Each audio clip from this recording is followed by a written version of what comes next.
হাটে ঢোকার আগে টাকা, গরু নামানোর জন্য টাকা, মাটি ভরাট করতে টাকা, আবার বের হতেও লাগবে টাকা। হাসিলের নামে কুরবানির হাটে একদিনে উঠছে শত কোটি টাকার চাঁদা। এমনই অভিযোগ সামনে এসেছে পুরো দেশের কুরবানির হাটগুলোতে, যেখানে হাটের ভেতর থেকে শুরু করে মহাসড়কের প্রতিটি মোড়ে মোড়ে যেন অর্থ আদায়ের এক অদৃশ্য নেটওয়ার্ক সক্রিয় হয়ে উঠেছে। কোরবানির পশুর হাটে ঢুকলেই যেন শুরু হয় এক ভিন্নধর্মী যুদ্ধ।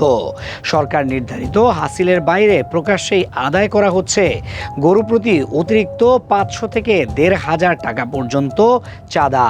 কোথাও খুঁটির ভাড়া, কোথাও প্যান্ডেল খরচ, আবার কোথাও নাম লেখানোর অজুহাতে কেটে নেওয়া হচ্ছে টাকা।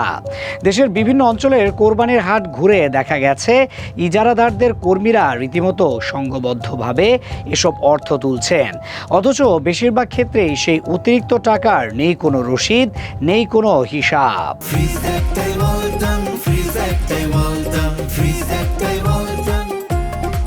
হাটে ঢোকার পর থেকেই শুরু হয় একের পর এক চাপ। টাকা না দিলে মিলছে না জায়গা, দেয়া হচ্ছে না গরু বাঁধতেও, এমনকি দেখানো হচ্ছে নানা ঝামেলার ভয়ও। হাটে গরু নিয়ে আসা খামারি, গৃহস্থ আর ব্যাপারীদের অভিযোগ, সরকার নির্ধারিত হাসিল থাকলেও বাস্তবে তা মানছে না কেউই। অনেক জায়গায় আবার 500 টাকার সরকারি রেট দেখিয়ে আদায় করা হচ্ছে 700 থেকে 1500 টাকা পর্যন্ত। কেউ প্রতিবাদ করলে বলা হচ্ছে বাড়তি খরচ আছে, দিতেই হবে। সবচেয়ে ভয়ঙ্কর বিষয় হচ্ছে এই অতিরিক্ত অর্থ আদায়ের কোনো হিসাবও থাকছে না। শুধু হাটেই নয়, পশুবাহী ট্রাক রাস্তায় নামার পর শুরু হয় আরেক দফা ভোগান্তি। মহাসড়কের বিভিন্ন পয়েন্টে ট্রাক থামিয়ে নানা অজুহাতে টাকা চাওয়ার অভিযোগ উঠেছে কিছু অসাধু সদস্যের বিরুদ্ধে। মামলা, কাগজপত্র কিংবা চেকপোস্টের ভয় দেখিয়ে আদায় করা হচ্ছে নগদ অর্থ।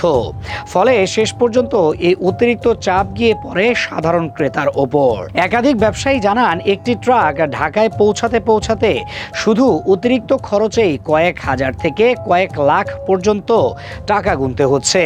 পথে পথে থামানো, চাঁদা দাবি আর অযথা হয়রানিতে আতঙ্ক নিয়ে যাত্রা করতে হচ্ছে তাদের।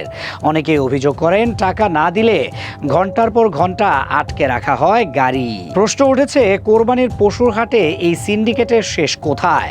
আর সাধারণ মানুষই বা কতদিন এমন নীরব লুটপাটের শিকার হবে?